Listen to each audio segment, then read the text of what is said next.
Hi everyone, this is Philco from Philco Films, and today we'll be looking at 10 British English words you need to get familiar with if you're going to be coming to the UK.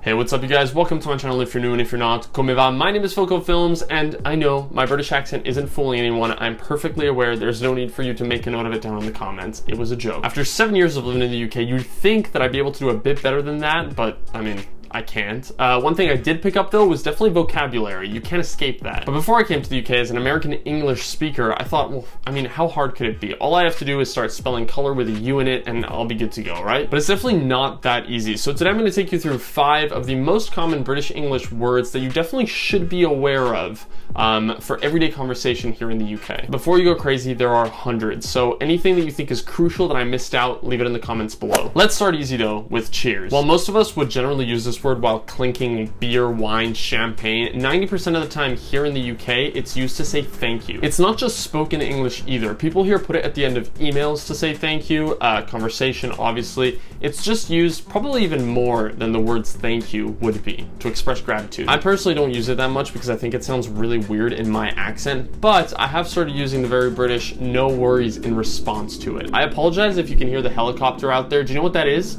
That is because there is anti-mask or anti-whatever protests going on in central London, and it's been like that all day, so I'm sorry, I can't do anything about it. Anyway, moving on. The second one on this list is skint. Probably not one of the ones you will have heard, but it is extremely commonly used among students, so definitely heard this a lot in my university years. The word skint just means broke, and for those who don't like slang, it's just another way of saying you have no money. People in the UK will use skint over broke all the time, although if you do say broke, they'll probably know what you mean.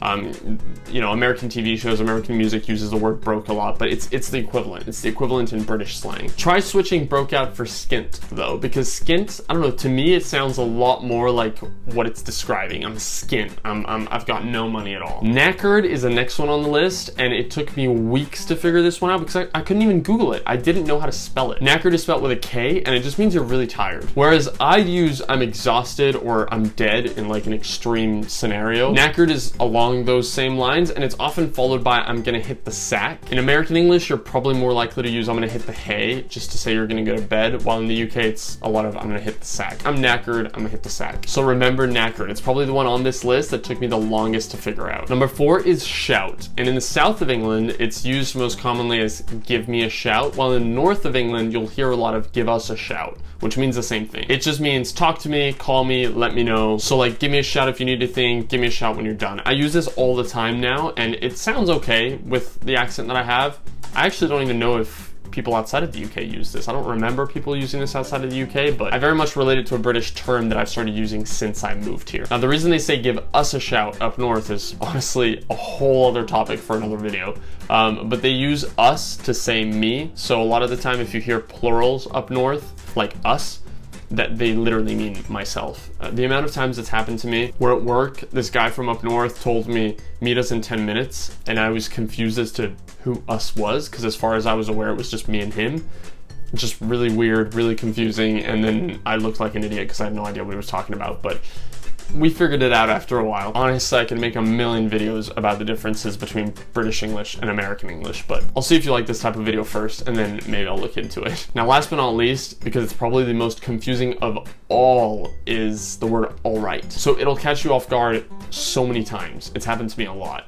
And I've heard other people complaining about it as well, so it's not just me. So for starters, British people will greet you by saying, you alright? Are you alright? And this normally doesn't need an answer. You would simply reply by saying you alright back. The confusing thing about this for me is that in American English, if somebody asks you if you're alright, it means that you don't look alright. You look like you're not doing too great. So that will require you to reassure the person that you're doing fine, like nothing's wrong. It's kind of like saying, are you feeling okay?